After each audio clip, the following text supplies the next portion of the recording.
Pues muchas gracias, Carlos, por tu amable presentación y gracias a la Fundación Canario Orotava de Historia de la Ciencia por invitarme a participar del ciclo de este año de conferencias.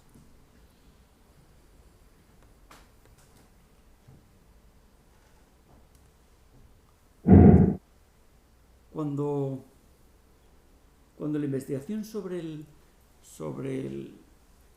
SIDA estaba comenzando, se publicó un artículo en julio del año 94 en el que los autores se preguntaban, ¿no? Más que se preguntaban, habían notado cómo el virus que estaba en la sangre de los pacientes aumentaba tras la infección de forma tremenda y después volvía a bajar también en los siguientes meses hasta ponerse a niveles muy bajos. Los autores pues señalaban que esto sugería que había una respuesta inmunitaria específica del paciente frente al virus.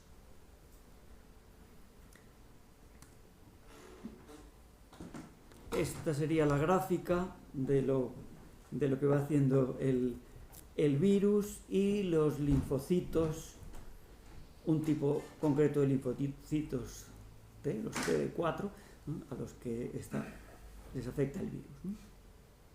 Entonces, en rojo he señalado esa subida que tiene el virus y la bajada. La bajada es muy grande porque tenemos que mirar aquí las unidades.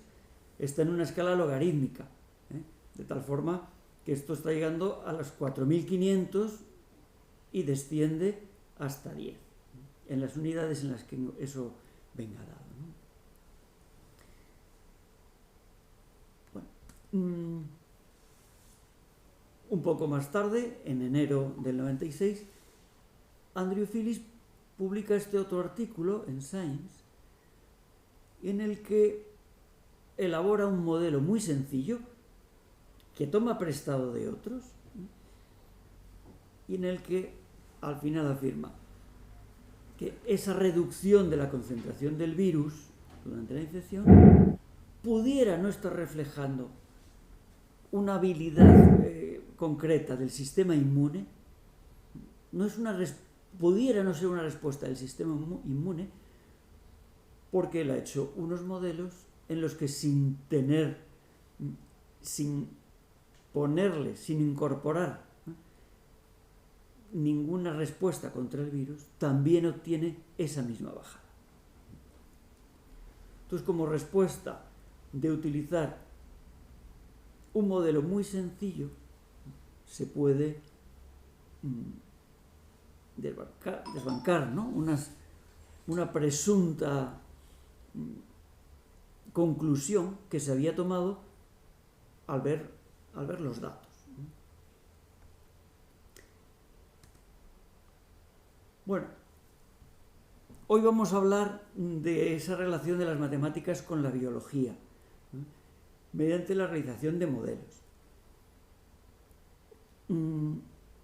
Estamos acostumbrados a que la física, la química, han sido tradicionalmente ciencias muy matematizadas.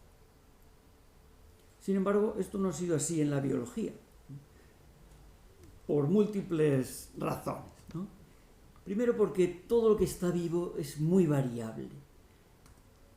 Depende del tiempo, del entorno, todo se vuelve complejo, todo es difícilmente asible. La misma causalidad pues pasa a ser difusa.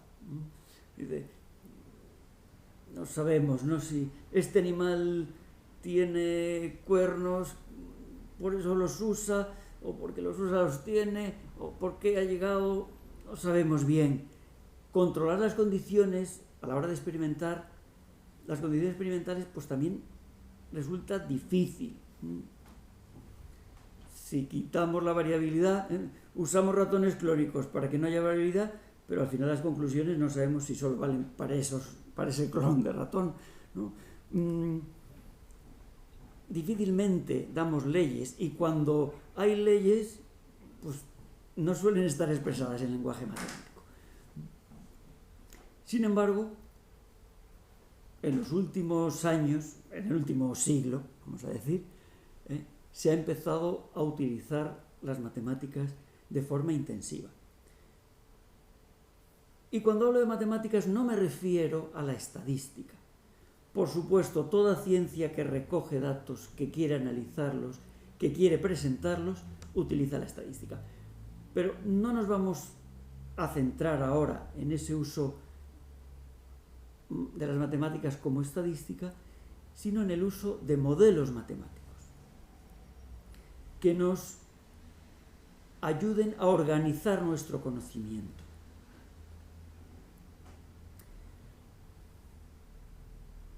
Esto es, usar modelos que no son más que representaciones esquemáticas, pero solo de algún aspecto de la realidad. Cuando decimos esquemáticas, en nuestro caso ahora se tratará de representaciones matemáticas. Y digo de algún aspecto de la realidad. Por eso se dice que los modelos son erróneos, porque estamos quedándonos solo con un poquito de esa realidad, y por lo tanto, pues siempre el modelo será incompleto, siempre podremos seguir añadiendo cosas, pero es precisamente esa limitación, esa sencillez y a veces incluso esa simpleza del modelo lo que vamos a utilizar, por lo que nos va a resultar útil. Aquí tenemos 3 representaciones distintas. Ninguna de ellas es una persona. Ni siquiera la representan muy fielmente, pero nos puede resultar de utilidad. Más o menos en algún contexto. Dependiendo de lo que queramos hacer, nos servirán o no.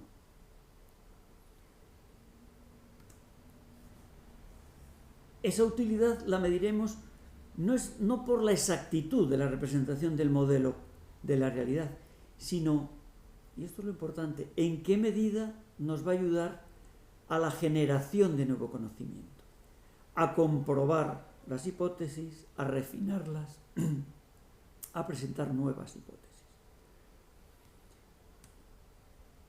Por lo tanto, no nos centraremos tanto en esa salida del modelo, sino en el proceso de modelado en sí, que es el que va a enriquecer nuestro conocimiento de esa realidad que, en el caso de las ciencias de la vida, pues es siempre, ya decimos, compleja, inasible, demasiado rica, pensamos, para ser encerrada en un modelo tan estrecho, porque las matemáticas siempre generan modelos estrechos.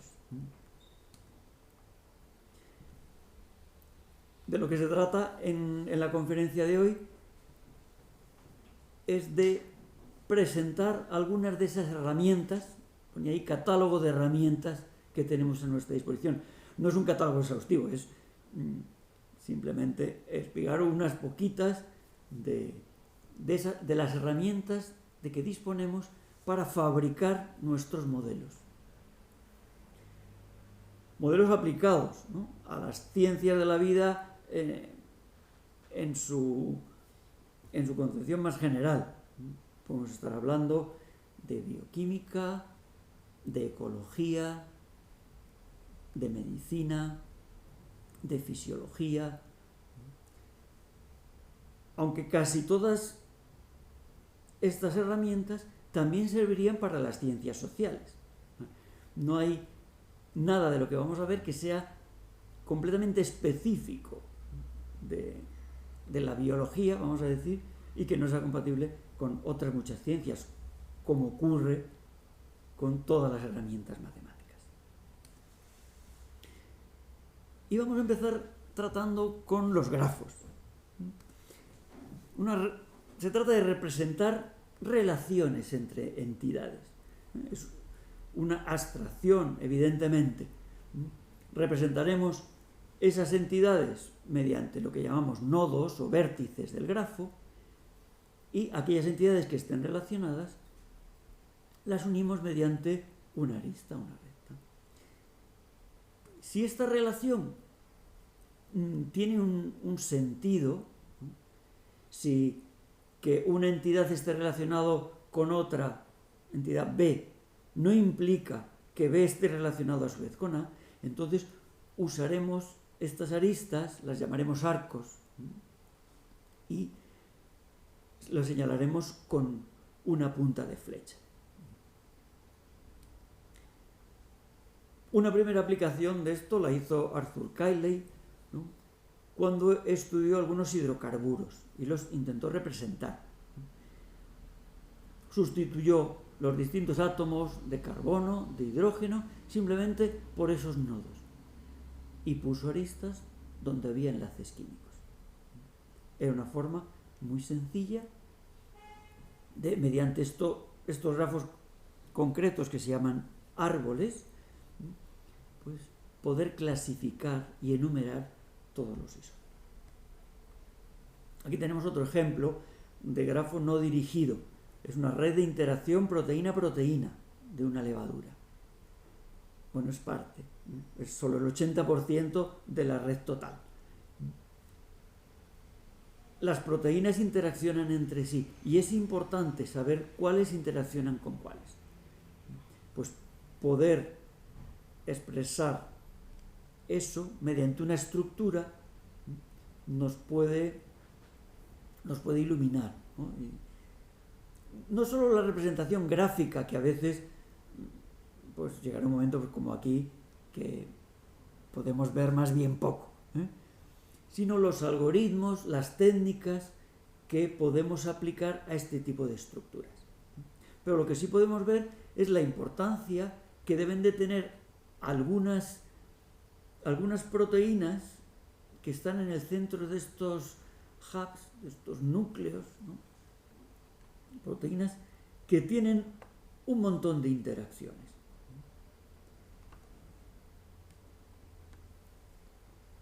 Bueno, también podemos usar esos grafos dirigidos que decíamos, ahora que todos nos hemos convertido en pequeños epidemiólogos, pues seguro que estamos ya muy familiarizados con el modelo SIR, ¿no? Modelo que clasifica una población en sujetos susceptibles, infectados y recuperados. Bueno, en este caso, lo que nos está dando el grafo es cuál es el proceso. Hay un proceso de nacimientos, por lo cual surgen nuevos individuos susceptibles. El proceso de infección me lleva de un sujeto susceptible a uno que está infectado. Recuperación. Los recuperados, o remove en inglés, porque se salen del sistema, ya dejan de infectar, ya no hay que tenerlos en cuenta, pero podrían perder esa inmunidad. Entonces añadiríamos una nueva relación de los recuperados con los susceptibles. Aquí tenemos otro grafo mucho más ilustrado. En este caso son las etapas de desarrollo del parásito Plasmodium, el responsable de la malaria.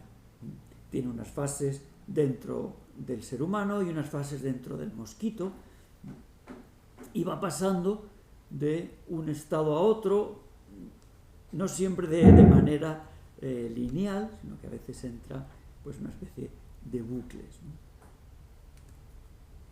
También las reacciones químicas podemos usar los grafos para ellas.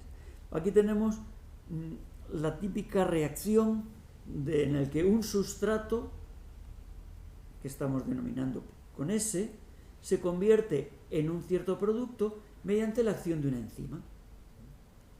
Se produce un complejo, enzima sustrato, la enzima se libera y tenemos ese sustrato convertido ahora en el producto. Esto a lo mejor lo podríamos representar simplemente como el paso del sustrato al producto, ¿no? Y si nos es necesario podemos etiquetar esa flecha, esa relación del sustrato al producto, pues con la enzima que es responsable o con la velocidad a la que se está ejecutando esa reacción. O podemos estar también interesados en el propio proceso, y entonces tenemos que aumentar nuestro grafo y considerar por separado 4 entidades: el sustrato, la enzima, el complejo y el producto, y ver cómo están relacionados. Las rutas metabólicas también las expresamos mediante grafos. Tenemos una serie de metabolitos, de especies bioquímicas, que se van convirtiendo unas en otras por la acción de enzimas y a veces son reacciones, vamos a decir, múltiples. Una molécula de glucosa y una de ATP, mediante la misma reacción, se convierten, por una parte, en una de glucosa 6-fosfato y en una de ADP. En las rutas metabólicas también es muy importante las interacciones. Tendríamos que iluminar nuestro grafo con otro tipo de flechas. En este caso tenemos una reacción que se bifurca en un cierto punto y tenemos como un producto que llamamos X3 inhibe la reacción por la que X5 se convierte en X1. Y por otra parte tenemos aquí que hay otro producto, X4, que fomenta, que potencia la desaparición de X3 mediante esta reacción de degradación. Bueno, vamos a pasar ahora al estudio de procesos discretos. Discretos, nos referimos discretos en el tiempo. Vamos a estudiar cómo una cierta algo que nos interesa va cambiando en el tiempo. Y eso lo podríamos considerar como va cambiando de forma continua en el tiempo, que lo veremos después, o de forma discreta, como si fuéramos haciendo como estas fotos que vemos ahí, ¿no? El caballo corre de forma continua, pero le vamos haciendo fotos y en cada momento tenemos una posición diferente. Esto pudiera parecer un poco artificial, pero hay sistemas biológicos que tienen claramente esta componente.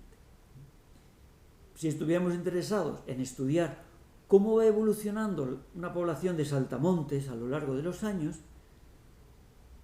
pues podríamos salir ahora a hacer una recogida al campo y pues no veríamos ninguno.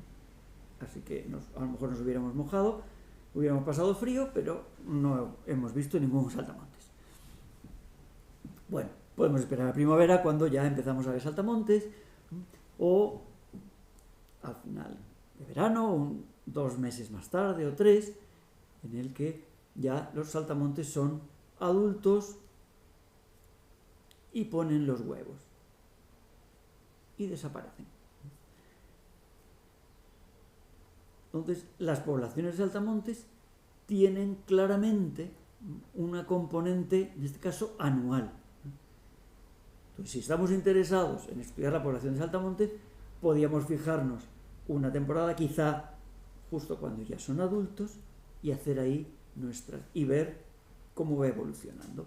Entonces podríamos tener una cierta cantidad ahí, esa sería nuestra población en un cierto año inicial, tendría una cantidad de X0, al año siguiente X1, X2, así sucesivamente.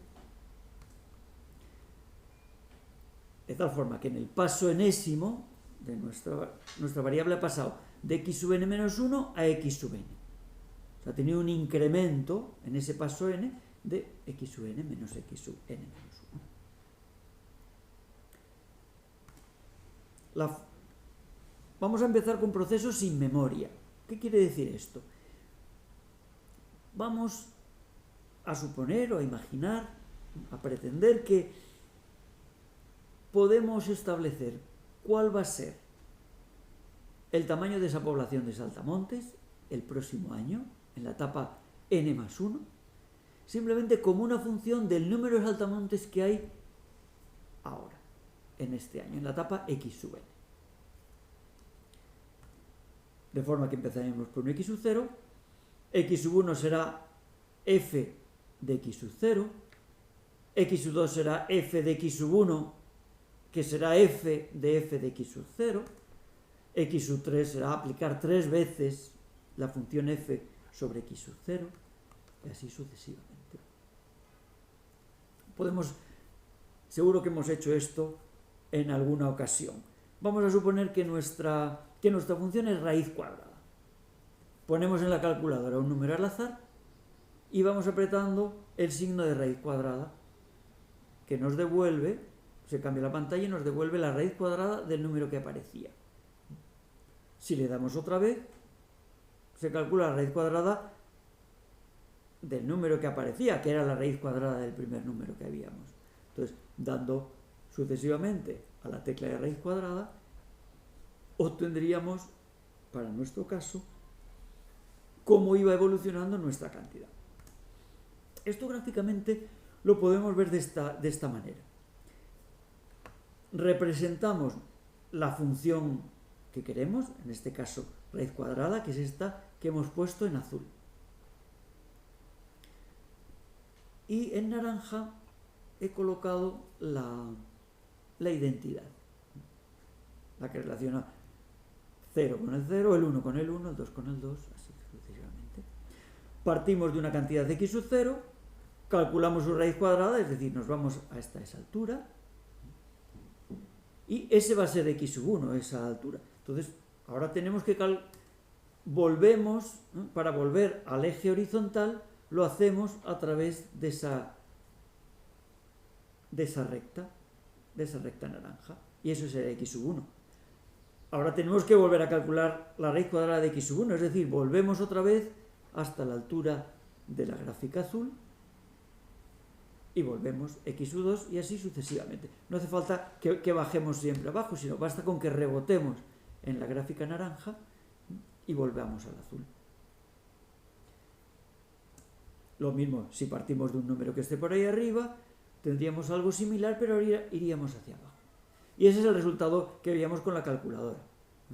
Ponemos un número grande, vamos dando a raíz y llega un momento en que eso es 1, que es el resultado que hemos obtenido aquí. Si el número estuviera entre 0 y 1, cada vez que apretamos la tecla de raíz cuadrada, el número va creciendo, pero siempre es menor que 1. Así hasta que valiera 1.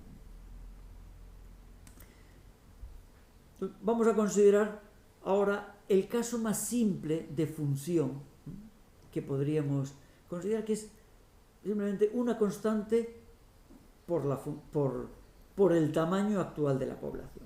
Tendríamos algo así, un cierto k por x sub n sería el tamaño de la población en el estado n más 1. También lo podemos ver de esta forma, y será x sub n más los que han nacido, este factor de reproducción, que podría incluso llegar a ser negativo. Bueno, si hiciéramos un esquema como el que acabamos de hacer ahora, esta función k por x sub n sería esta azul en el caso de que el k fuera mayor que 1, estaría por encima de la naranja, y partiéramos del estado x sub 0 que partiéramos, siempre eso iría creciendo. Podemos suponer que tenemos unos gusanos de seda y que cada año conseguimos un 15% más de mariposas. Es decir, x sub n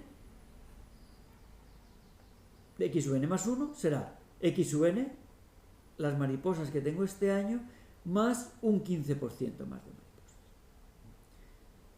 Bueno, pues si empezamos, pongamos con 12 mariposas, pues iríamos obteniendo cada vez más, hasta que en 12 años pues llegaríamos a 64. Aquí dense cuenta que estamos considerando números decimales. Y uno dice, bueno, pero las mariposas siempre vienen en números enteros.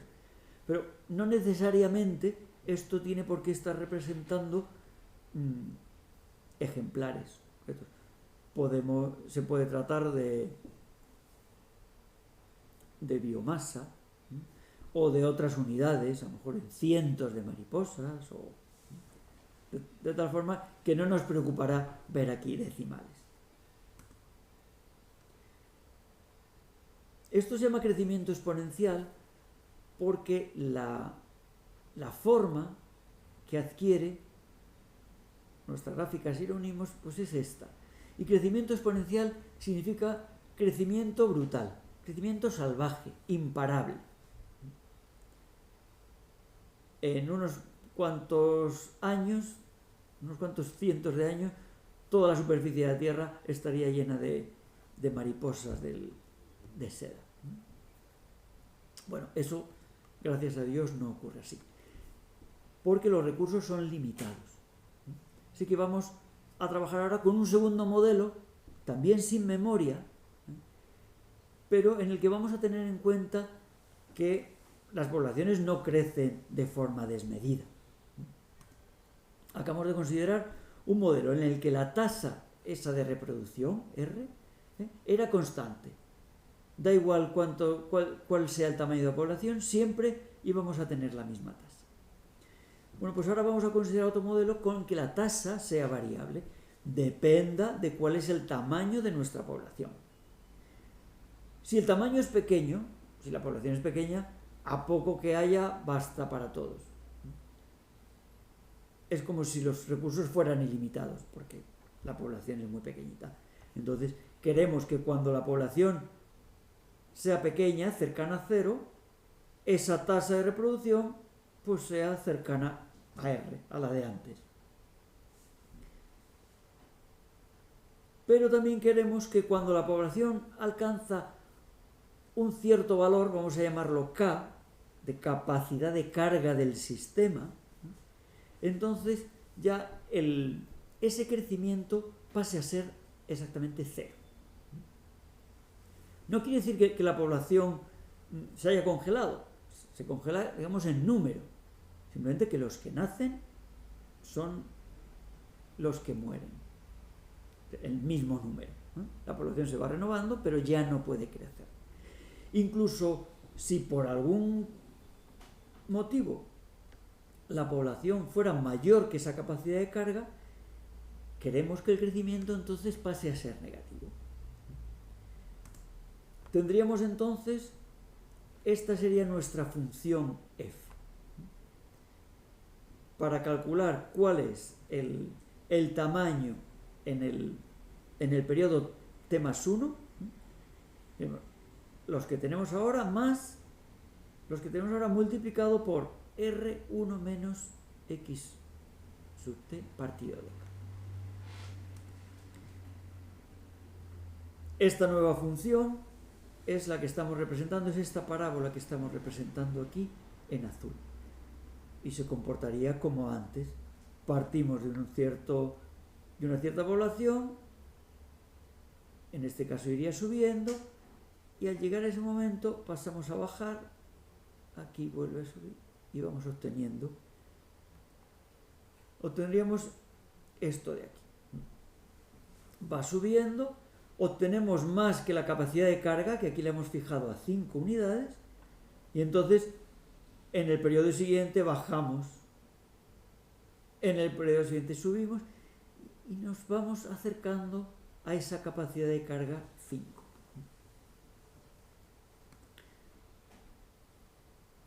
Podríamos considerar esto mismo, pero ahora cambiando el parámetro R. Si lo aumentamos a 2,2, obtenemos este otro comportamiento. Resulta que un año obtenemos casi 6 y al año siguiente algo menos de 4. pero es que al año siguiente volvemos a obtener la misma cantidad que hace 2 años y volvemos. Pasamos a este biestado, ¿no?, en el que vamos alternando. Si aumentáramos el parámetro a 2,8, entonces ya obtenemos aquí un sistema que llamamos caótico. Parece que las poblaciones van cambiando de año en año de forma pues completamente aleatoria. Que nos parece completamente aleatoria, porque no vemos ningún patrón que podamos asignar a eso. Esto que estamos estudiando para una sola variable, podríamos hacerlo para varias. Y vamos a poner este ejemplo de la renovación de la sangre. Vamos a considerar el número de glóbulos rojos que están en circulación en un día n y lo representaremos por R de n. Será esta parte. Y vamos a denotar por m sub n al número de los glóbulos rojos producidos en la médula en el día n.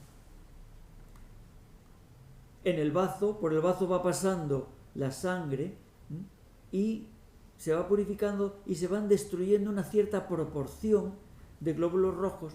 A esa fracción filtrada la llamaremos D. Y llamaremos P a la constante de producción. ¿Cuántos se van a producir en la médula por los que se han destruido? Bueno, pues podríamos considerar este modelo, ya digo, de pasos finitos, ¿no? Los glóbulos rojos que habrá mañana son los que no se han destruido hoy, los que había hoy y no se han destruido, más los que se incorporan de la médula ósea. Y por otra parte, los que habrá en la médula mañana será este parámetro P por los que se han destruido hoy. De esta forma, ahora tenemos un sistema. Son las dos variables simultáneas las que nos están mostrando cuál es el estado, nuestro estado de cosas. Por lo tanto, tendremos dos funciones, una f sub r y una f sub m, que nos dicen cuántos glóbulos rojos habrá en el torrente sanguíneo de acuerdo con tanto los que hay hoy en el torrente sanguíneo como los que hay hoy en la médula. Y lo mismo tendremos para la médula. Cuando tenemos así las ecuaciones que nos quedan, este tipo de ecuaciones se llaman ecuaciones en diferencias. Para este tipo concreto podemos establecer estas funciones son lineales y por lo tanto lo podemos representar mediante matrices. Nuestro sistema vendrá dado por un vector de dos componentes y para obtener cuál va a ser el vector del próximo periodo no hay más que multiplicar cierta matriz por el vector del periodo actual. De esta manera, elevando la matriz a n más una veces, multiplicando esa matriz n más una veces por ella misma y multiplicando por el vector inicial, obtenemos nuestro estado actual de cosas. Vamos a considerar ahora procesos con memoria. Son procesos en los que para decidir lo que va a pasar mañana, no solo tengo en cuenta lo que pasa hoy, sino lo que ha pasado en el sistema desde el comienzo.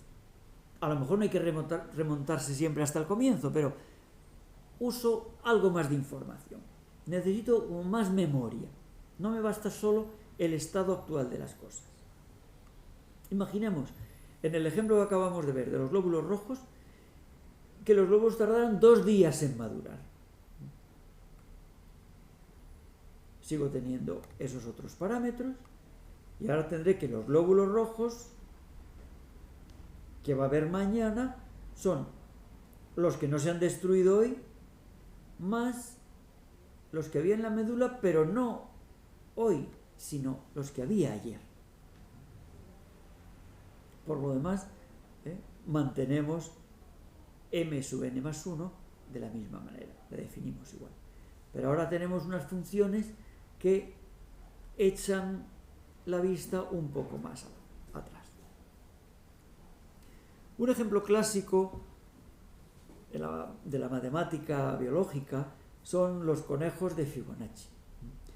En el año 1202, Leonardo de Pisa, conocido como Fibonacci, publica su Liber Abaci, en el que, entre otras cosas, se introducen los números arábigos en Europa. Y plantea cierto problema diciendo que partimos de un par de conejos. ¿Cuántos conejos tendremos de aquí a un año si se supone que cada pareja de conejos pare una pareja cada mes? Y que a partir del segundo mes esa nueva pareja ya es capaz de reproducirse. Podríamos hacer un dibujo como de esta forma. Partimos en nuestro estado inicial, n igual a 0, partimos de una pareja de conejos jóvenes que al mes siguiente maduran y ya están en condiciones de procrear.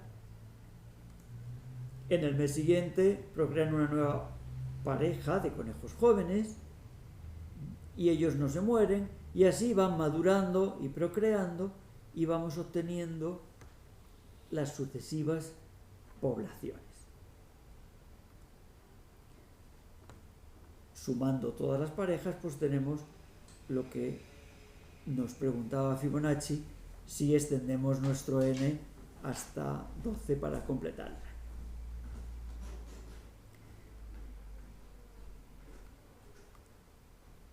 Resumiendo esto, podríamos hablar de que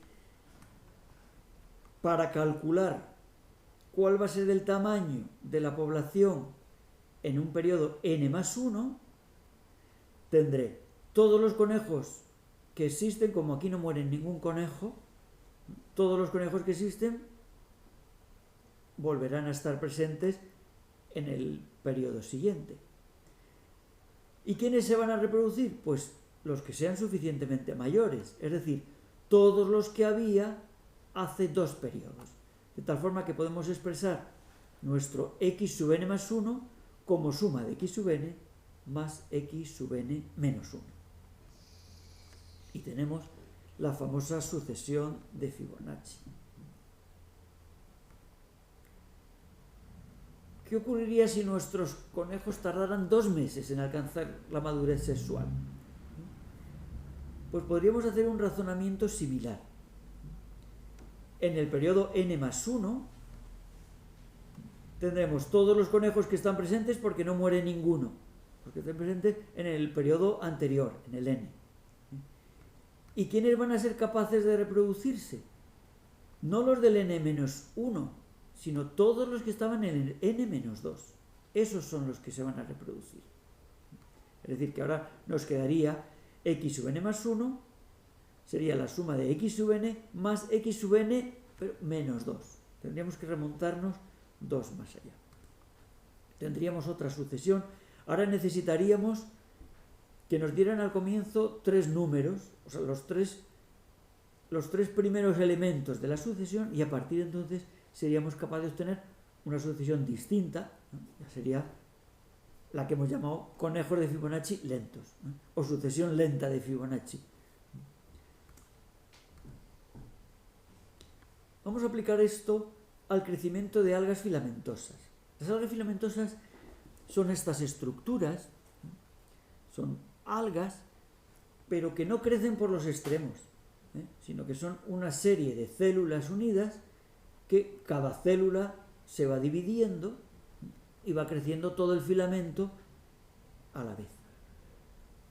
Algunas de estas especies, cuando se dividen por la mitosis,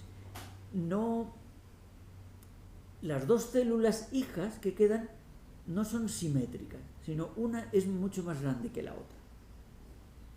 Entonces podríamos suponer que una va a tardar m días en madurar y estar en condiciones de volverse a dividir, y la otra n días. O sea, cuando se divide la célula, se divide en dos y se volverá a dividir una de ellas a los m días, otra a los n días. Bueno, podríamos considerar ahora una sucesión similar a lo que acabamos de ver con los conejos, en las que vamos a llamar m sub t el número de células que están maduras en el instante t.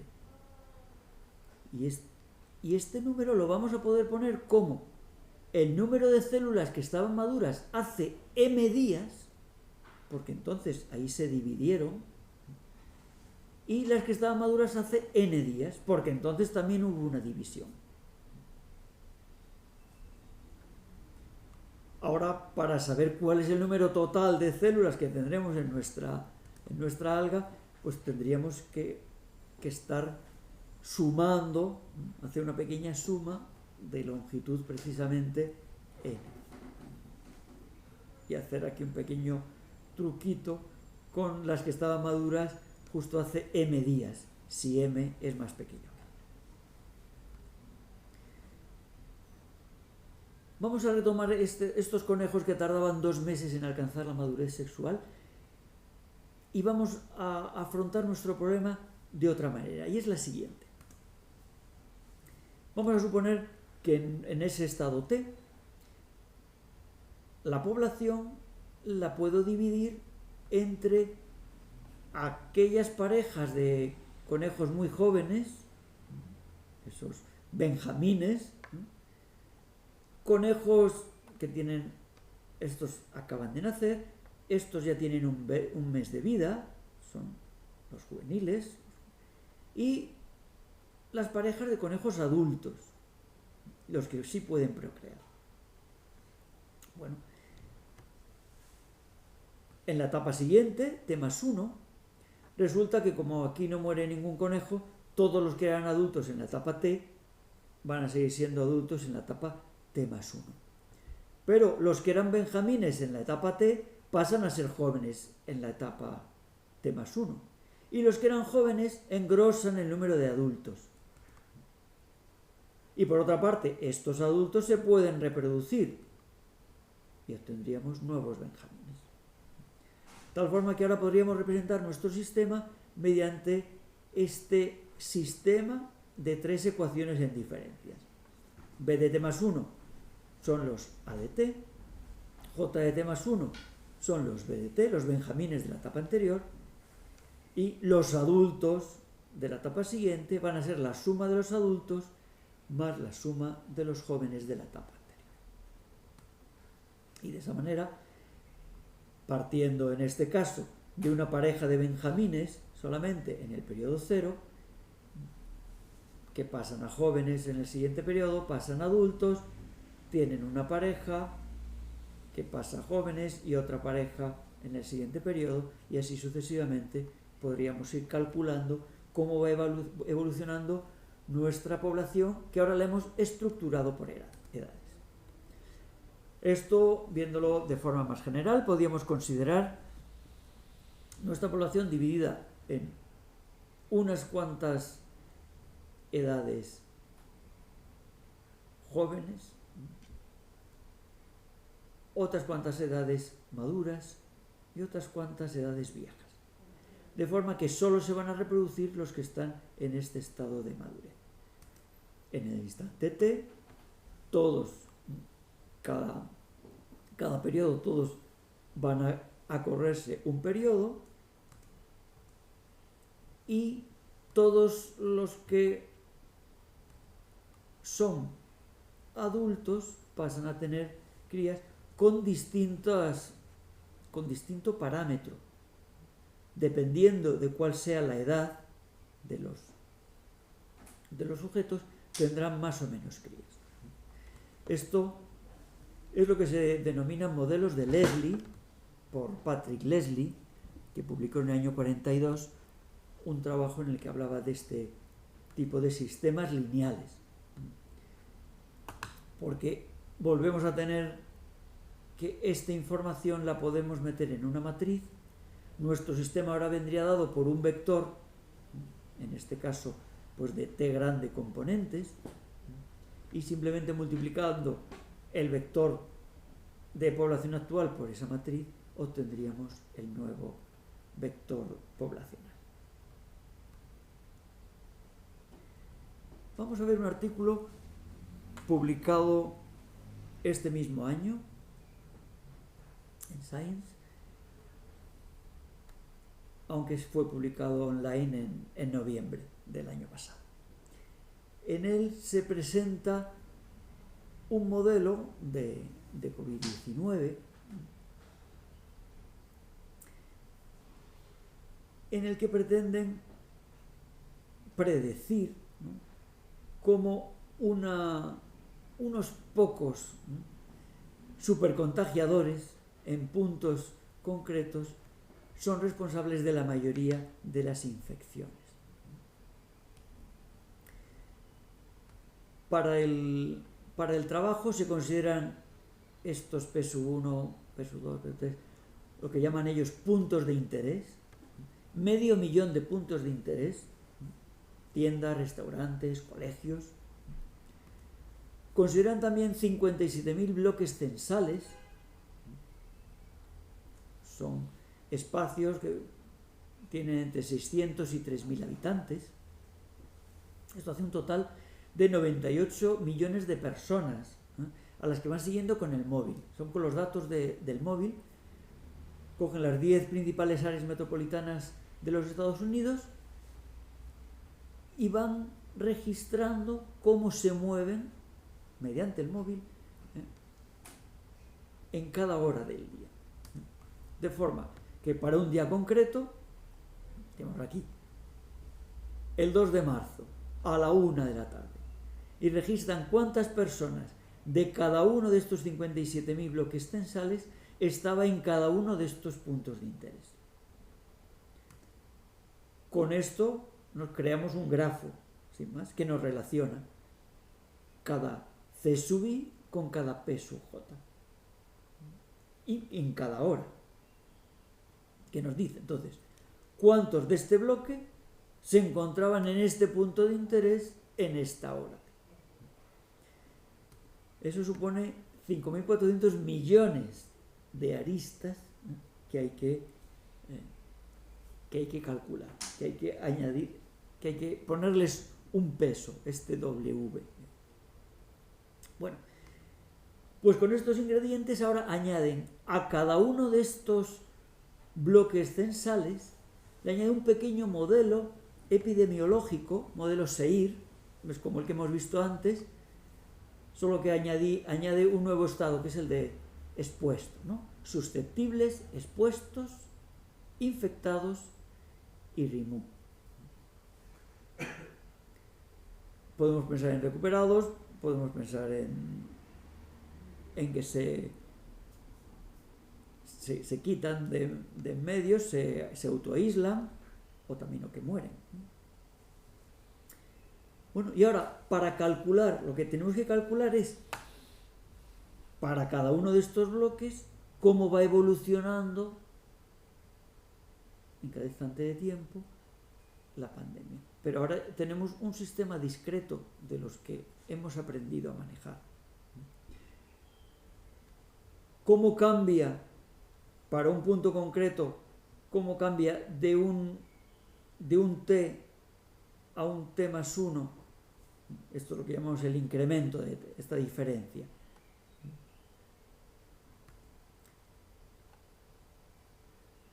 Pues tendríamos esto de aquí. ¿Cómo cambian los susceptibles de un instante a otro, de un periodo a otro? Pues cambia porque algunos susceptibles pasan a ser expuestos. ¿Y eso dónde puede ocurrir? Pues o bien en los puntos de interés, o bien, digamos, dentro del propio bloque censal. Para calcular cómo pueden ser infectados en los puntos de interés, tendríamos que calcular de los susceptibles que había en este bloque, cuántos han ido a cada uno de los puntos de interés. y de los infectados de todos los puntos de interés, cuántos han ido a cada uno de los bloques. Y con toda esa información, de forma aleatoria, mediante una distribución de probabilidad de Poisson, pues obtengo un número de los que van a ser expuestos, más los que se pueden exponer, digamos, dentro de casa, en el propio bloque, ¿no? Entonces, con estos dos elementos calculo cómo cambian los susceptibles, que pasan a engrosar los expuestos. De la misma manera, los expuestos, pues de acuerdo con el periodo de incubación de la enfermedad, pasarían a ser infectados, y los infectados, de acuerdo con el periodo de infección, pues pasarían a recuperarse. Bueno, pues con todo este modelo brutal en cuanto a la computación, pero muy sencillo, o sea, si lo hiciéramos a mano uno solo, pues no tendría gran dificultad. Pues con todos estos ingredientes son capaces de evaluar cómo se va evolucionando la enfermedad, y también de evaluar las posibles políticas a aplicar, cómo pueden ser buenas o recomendables. Bueno, todo esto que hemos visto, decíamos que eran procesos discretos. Vamos a ver ahora la versión continua de ellos. Nos dicen que una determinada bacteria, la omnipresente Escherichia coli, se duplica, dice, cada 20 minutos. Esto significaría, en nuestro modelo de pasos discretos, pues algo así, ¿no? X sub n más 1 será 2 veces X sub n. Donde ahora estos periodos, cuando paso de n a n más 1, significa 20 minutos. Tendríamos una unidad temporal de 20 minutos. En la primera, imaginemos que partimos de una unidad, lo que eso signifique, no es una bacteria, sino 1 gramo de bacteria, o 1000 bacterias, lo que sea. A los 20 minutos, pues tendría el doble, 2. A los 40 minutos tendría 4. Lo podríamos representar gráficamente mediante esos dos puntos. Pero ahora estamos interesados en hacer esto continuo. No solo una foto, como antes, la foto del caballo en el minuto 0, en el minuto 20. ¿Cómo ha cambiado? Sino, queremos una película continua. Podríamos considerar esa recta. Y decimos, bueno, pues por ejemplo en el minuto 10, pues tendremos lo que de aquí, pues 1,5. Eso sería este x sub t, con t ahora medido en minutos desde el instante x sub 0, porque partiríamos de x sub 0, y vamos obteniendo 1 partido por 20 por x sub 0 por t. Según muevo t entre 0 y 20, iría obteniendo todos los puntos que están en esa recta. De tal forma que la pendiente de esta recta, lo inclinado que está, es precisamente 1 entre 20 por x sub 0. Lo mismo podríamos hacer con este tramo. Ahora esa pendiente sería x sub 1 entre 20. La pendiente ahora es mayor. Si quisiéramos ver esto bueno, pues podríamos considerar unidades de tiempo más pequeñas. En vez de 20, por la mitad, 10 minutos. Podríamos pensar, bueno, si en 20 minutos, partiendo de x sub n, obtengo otro x sub n, en la mitad de tiempo, pues obtendré la mitad. Entonces podríamos considerar esto de aquí, un i sub n más la mitad de i sub n. Esto es lo que obtendré en el minuto 10. Bueno. Si hiciéramos esto mismo con este nuevo R, obtendríamos que el minuto 10 efectivamente obtenemos 1,5, pero en el minuto 20 vamos a obtener mucho más. Porque ahora, digamos, la masa que está creciendo no es la que tenemos aquí, sino la que tenemos aquí. Es una masa mayor. De tal forma que esto no nos sirve exactamente. Nos gustaría encontrar otro nuevo factor aquí, de forma que a los 10 minutos obtuviera menos, pero al tener en cuenta toda la masa que está creciendo aquí, obtuviéramos exactamente el 2 que teníamos. Pues eso lo vamos a conseguir con un R de 0.414. De tal forma que no vamos a tener en cuenta eso, sino este otro. Ahora, ese tramo verde, su pendiente será de 0.414 entre 10 por I sub 0. Mientras que ese otro tramo será lo mismo, de 0.414 entre 10 por I sub 1, el valor que ha tomado ahí. Este de aquí, el 1.41. Bueno, podríamos calcular esto para distintas longitudes de intervalo, para dividir ese intervalo inicial de 20 minutos, dividiéndolo en distintas.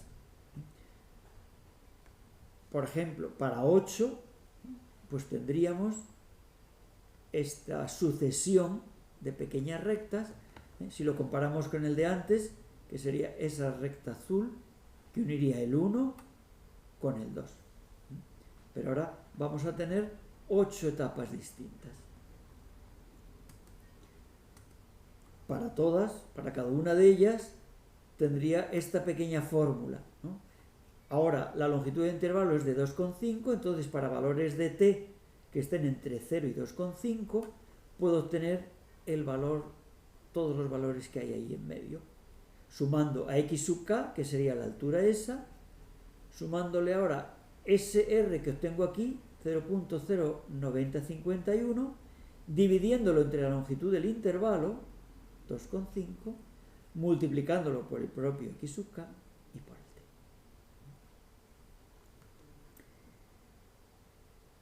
Si dividiéramos en una cantidad grandísima, al final obtendríamos esta curva que sería continua.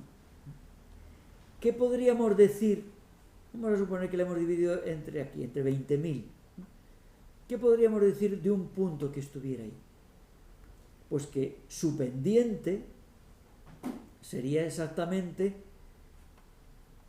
esta de aquí, este cociente entre R y la longitud, que ahora valdría 0.03466, que como vemos es el mismo desde hace tiempo, ¿no? Han ido cambiando al principio, pero después se ha estabilizado ahí. Entonces podríamos decir que la pendiente de nuestra curva en ese punto será este valor 0.3466 por el valor de la función precisamente en la curva. Estamos ahora expresando esta curva que no conocemos, que nos gustaría, mediante esta propiedad. Esta curva va a ser la que tenga la propiedad de que su derivada en cada punto sea esta. Si a eso le añadimos una condición inicial, que y en un punto en i sub 0 valga 1, ya tendríamos descrito el comportamiento de nuestra función. Bueno, pues esto es lo que en matemáticas se denominan ecuaciones diferenciales. Vamos a estudiar algunas de estas ecuaciones. El caso más simple sería este que estamos considerando. La derivada de nuestra función va a ser k por la propia función. Obtendríamos curvas de esta forma, con ese crecimiento exponencial del que habíamos hablado antes. Si el k fuera negativo, obtendríamos al revés un decaimiento exponencial. Si esto que aquí lo tenemos en el cero, o sea, para valores mayores que cero, decae hacia cero, y para valores menores que cero, sube hacia cero. Si esto lo quisiéramos tener no en cero, sino en un punto A, podríamos considerar esta ecuación, K por A menos X. Y ahora tendríamos algo de esta forma, donde A es precisamente ese valor que parece que atrae a todos. Bueno, pues con este modelo tan sencillo, podemos hablar, cuando A es cero, podemos hablar de desintegración atómica, de procesos de desintegración o de degradación de un cierto medicamento en la sangre, por ejemplo. O si A es la cantidad basal que tenemos de un cierto metabolito en la sangre, pues después de una subida va bajando otra vez hasta alcanzar ese estado basal. Si lo consideramos por esta parte de abajo, pues tendríamos esos modelos de crecimiento de von Bertalanffy. Él lo usaba para los peces, es decir, los peces van creciendo de manera proporcional, la velocidad es proporcional a lo que le queda para adquirir el tamaño máximo de la especie, el tamaño adulto, vamos a decir. Y considerando las dos partes, por arriba y por abajo, tendríamos lo que son los modelos de enfriamiento de Newton. Un cuerpo caliente, más caliente que la temperatura ambiente, se va enfriando. Pero su velocidad, su pérdida de temperatura es mayor cuanto mayor es la diferencia con la temperatura ambiente. Según se va pareciendo más a temperatura ambiente, va cambiando, pero más lentamente. Y lo mismo si tenemos que la temperatura estaba más fría. Se va calentando y la velocidad de calentamiento es proporcional a la diferencia con la temperatura ambiente. Podemos considerar modelos logísticos de la misma manera que habíamos considerado en el caso discreto. Tendríamos modelos así, donde ahora la capacidad de carga, también actuaría como una especie de atractor. Si nuestra población, si estamos pensando, es mayor que la capacidad de carga, va disminuyendo hasta parecerse a la capacidad de carga. Si estamos por abajo, al principio empieza creciendo suave, cada vez mayor, y según se va acercando vuelve a suavizarse. Tenemos unas curvas de crecimiento en forma de S. Esto es lo que nos encontramos, por ejemplo, en el crecimiento en talla de las personas. Si solo lo consideramos desde el nacimiento, pues tendríamos esta parte de arriba, aquí, casi parecido a un modelo de von Bertalanffy. Pero si lo consideramos desde el comienzo, sí vemos esta pequeña forma de S.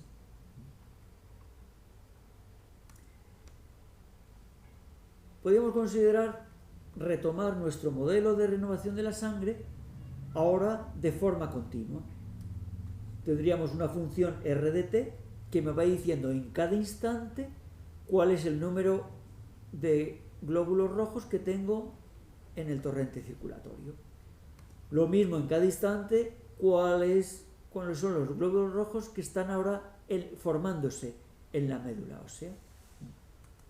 Y con otras tasas y constantes, tendríamos un nuevo modelo continuo en el que me dice la derivada de R, cómo cambia R, el número de glóbulos rojos en el torrente, pues vendrá dado por los que se van filtrando de forma continua en el bazo, y esto viene dado por este menos D por R, proporcional a la cantidad de glóbulos que tengo, más los que van llegando de la médula ósea, este más M por M. Y lo mismo en la médula ósea, esta misma cantidad la pongo aquí de forma negativa porque es los que están saliendo de la médula porque van madurando, más los nuevos que se incorporan que decimos que va a ser de forma proporcional a los que se están eliminando mediante esta constante de proporcionalidad P. Si a eso añadimos unas condiciones iniciales, podríamos ver cómo en el tiempo van evolucionando esas dos cantidades. Podríamos tener aquí en lo que llamamos el espacio de estados, que sería este plano Rm. Si parto de un punto por aquí, ¿cómo va evolucionando mi sistema? Si parto de aquí, ¿cómo va evolucionando? El de la curva verde lo podríamos también expresar con lo que denominamos series temporales. Ahora, aquí pongo el tiempo y según va pasando el tiempo, los de la médula empiezan subiendo, en vertical subo y acabo bajando. Mientras que los del torrente sanguíneo siempre van bajando. Sería la curva roja, siempre va bajando, mientras que la curva azul empieza subiendo y después baja. Esto es lo que obtenemos cuando el parámetro P es menor que 1. Es decir, acabamos muriendo, acabamos sin glóbulos rojos ninguno, ni en la médula ni en el torrente sanguíneo. Sin embargo, si P es mayor que 1, obtenemos lo contrario. Acabamos reventando. Todos somos glóbulos rojos.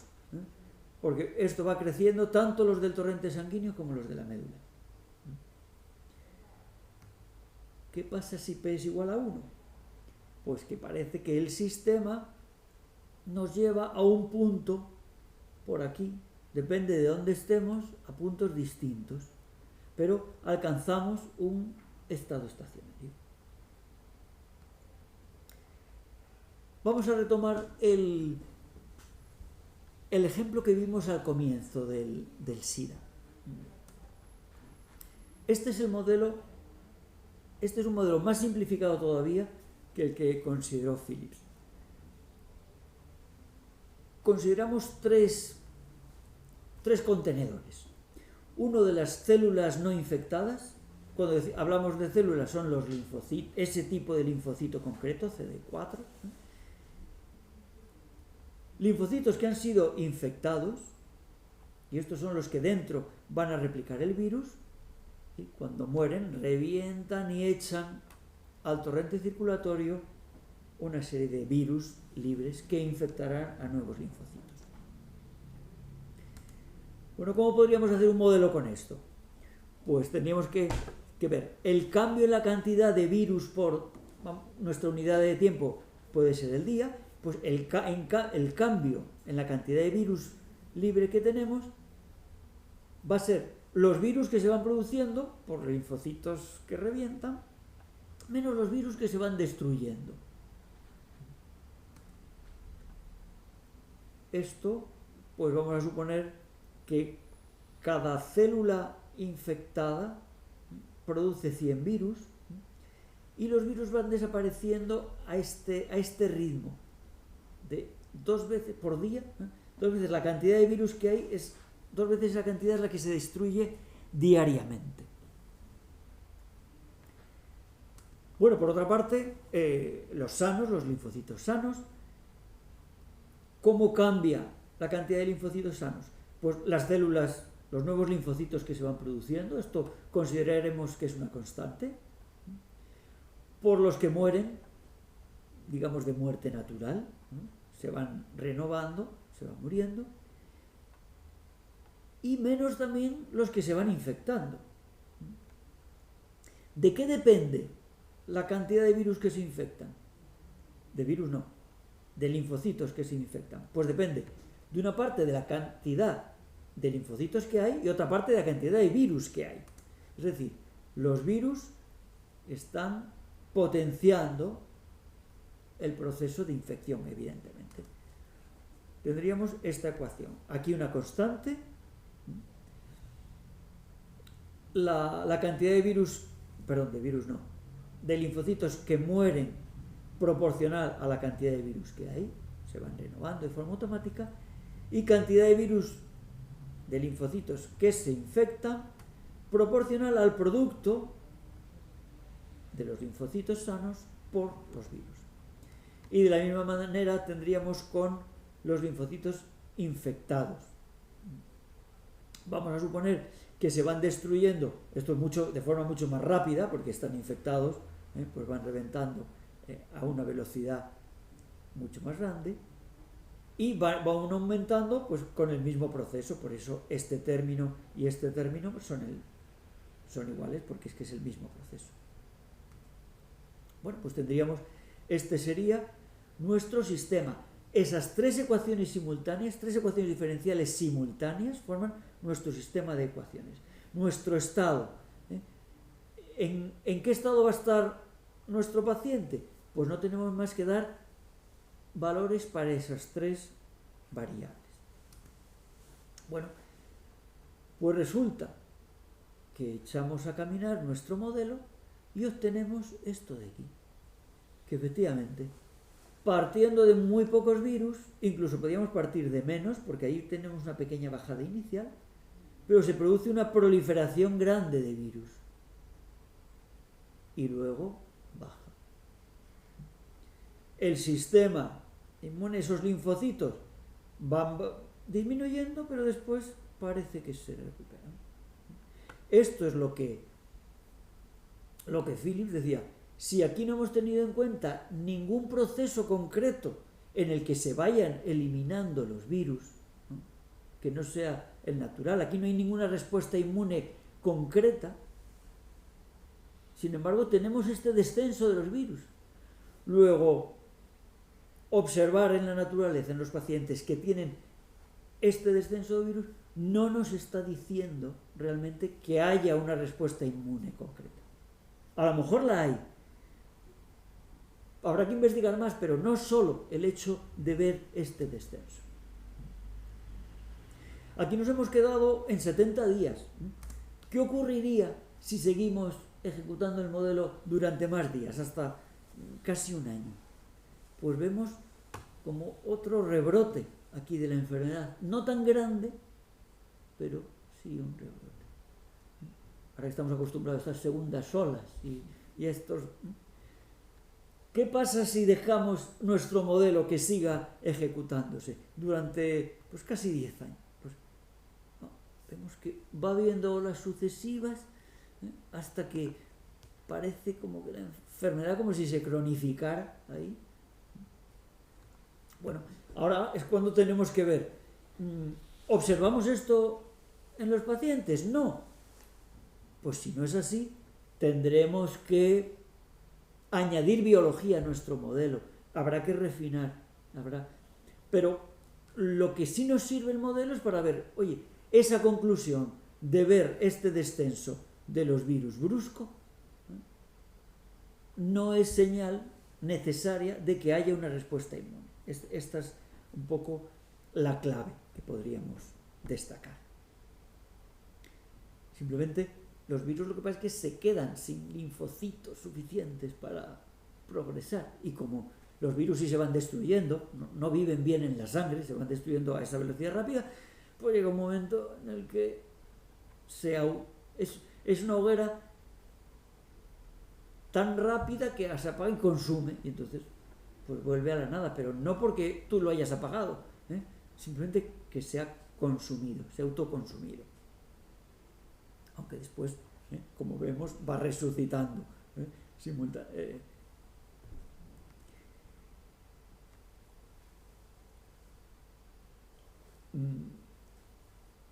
Nuestra tercera propuesta es esta de los autómatas celulares. Vamos a cortarlo un poquito, pero esto es otro tipo de modelo completamente diferente. Vamos a suponer ahora nuestro universo es una serie de celdas, una a continuación de la otra.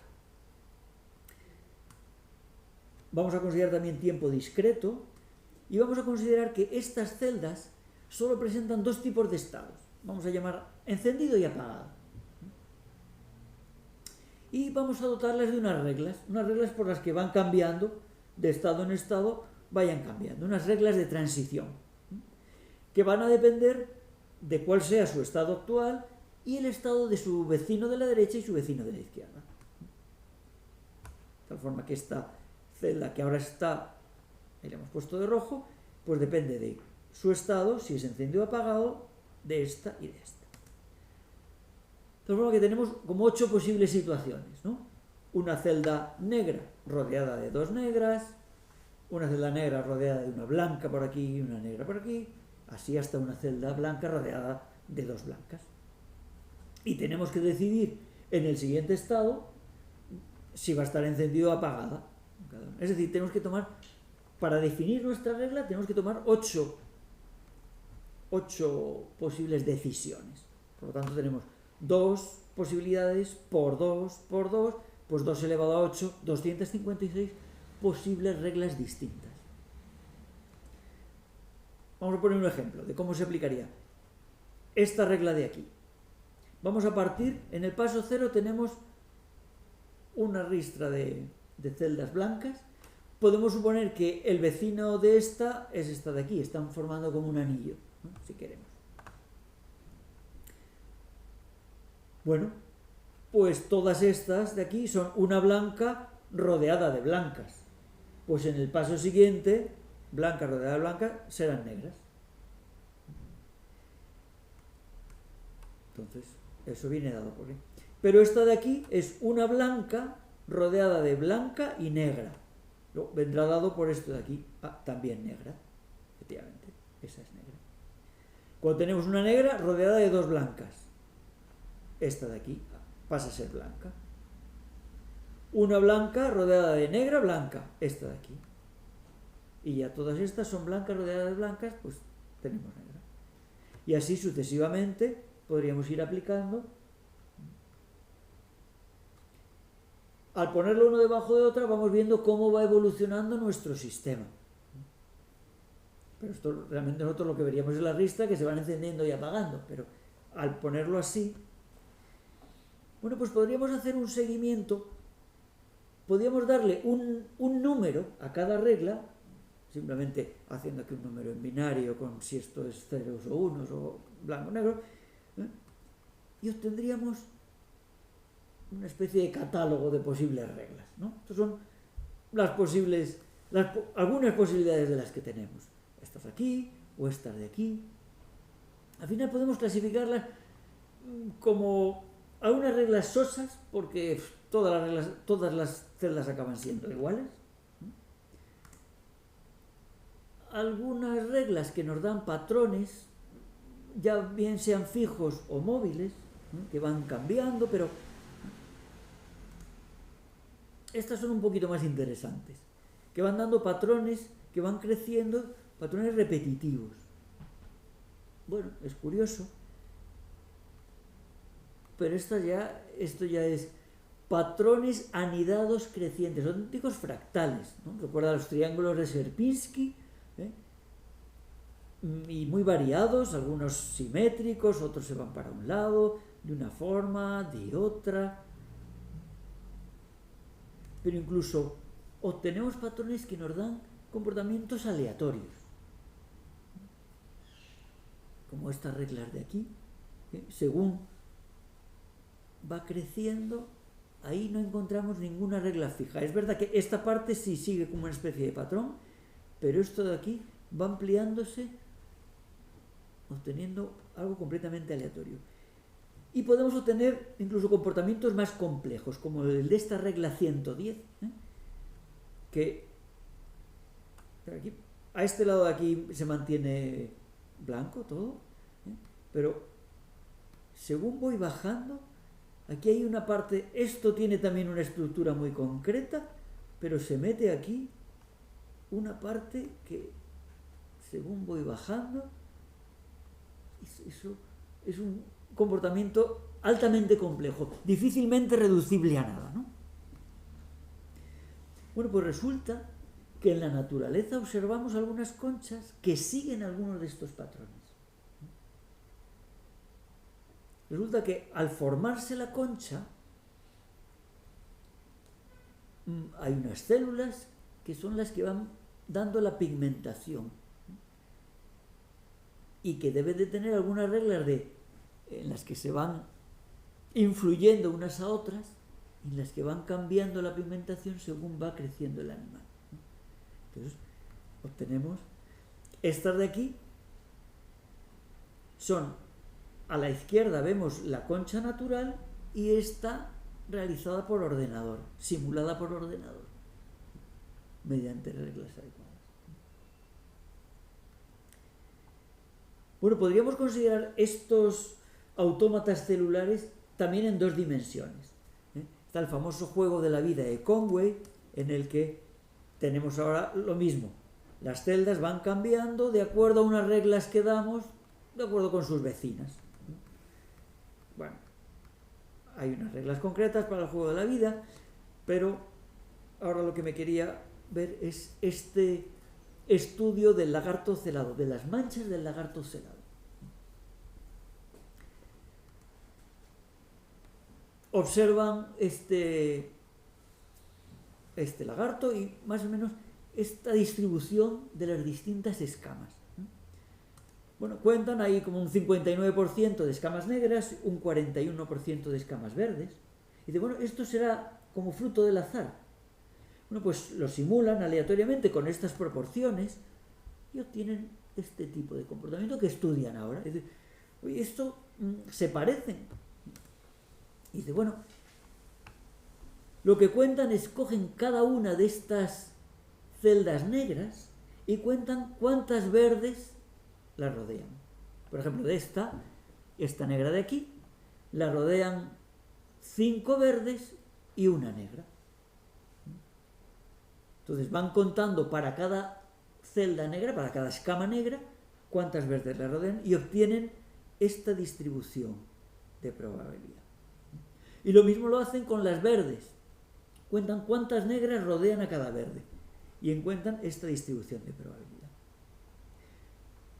Hacen eso mismo cuando lo han hecho aleatoriamente, asignando colores aleatorios, y obtienen esta que está en radio discontinuo.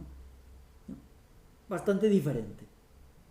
Siempre más pequeño. A ver, vendría por aquí, mientras que la observada viene por aquí. Entonces, van viendo, a lo largo creo que de 3 años, van fotografiando al lagarto, lo hacen con varios ejemplares, y van registrando cómo va cambiando cada una de sus escamas. Van haciendo fotografías y asignando a mano algunas y después las otras automáticamente. Y entonces lo que quieren es simular todo ese proceso. Van viendo cómo va evolucionando, cogen aquí 10 puntos temporales distintos, ven cómo va evolucionando eso que acabamos de registrar, de cuántas cuántas negras hay rodeando cada verde, cuántas verdes rodeando cada... ven que va evolucionando, el número del número de negras y el número de verdes a lo largo del tiempo, y entonces generan un autómata en 2 dimensiones, que es este que tenemos aquí, y van viendo cómo a lo largo del tiempo va cambiando la pigmentación de esas escamas hasta que obtienen pues, el lagarto final.